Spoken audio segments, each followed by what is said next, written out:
Let's not waste any more time talking about it. Esther, let's talk about India getting back looted treasures. And obviously Greece and other countries as well, who've been moving to get back very extravagant treasures which were looted from them by the ghastly Brits.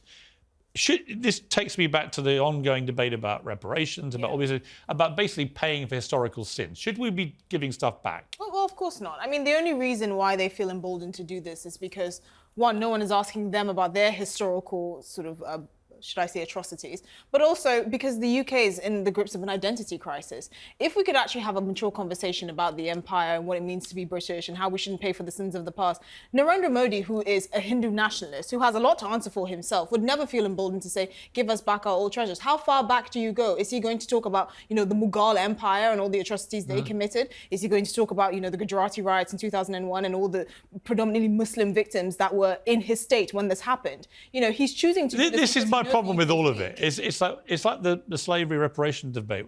Are you going to demand that black people around the world who had slaves, are they going to have to pay reparations too? In other words, how far do you take it? Yeah, I think it's different to the reparations debate. And Same principle, though. It's like paying for historical sins, isn't it? Look, unless you've got a receipt for the diamond or the Parthenon marbles, you've nicked them, basically.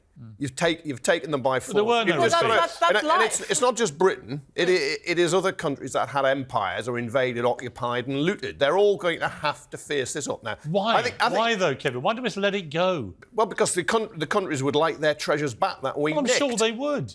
And we would like stuff the Romans took back, or the Vikings. I can't see what's wrong with it, though. As long as they're going back to democracy.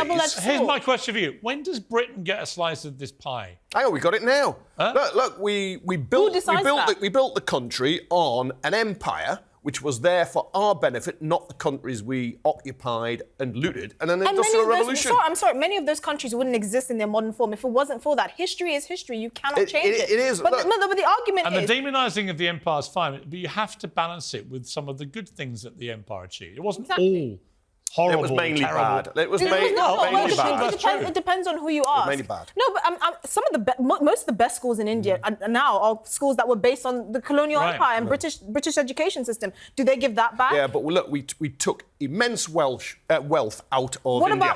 You look at China. We were burning down palaces to get them to buy opium. India is now an immensely wealthy country. Well, yeah, exactly. So it's one of the biggest economies in the world. Overall, with hundreds of millions of very poor people. That's true, but let me ask you this question, which is separate to what we've just been talking about. A theatre company wants to cast girls to play Charlie in Charlie and the Chocolate Factory. Fantastic.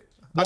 I'd go see that. Leave it alone. Theatre's always experimental. Why do we have to ruin everything? If you want Charlie to be Charlie Bucket, the boy. I want Charlie to be Charlie Bucket, the way he was written. In play plays, you change all sorts. They do this for the PR. They do this for us to talk about it. It's not because they care One theatre goes, so they were stunned to see Charlie's now a girl. Charlie's not a girl. Charlie was written as a boy. He is a boy. Is that calling James Bond a girl? No, he's a bloke. Look, that's it. Shakespeare's Hamlet is always set in different places. Not having it.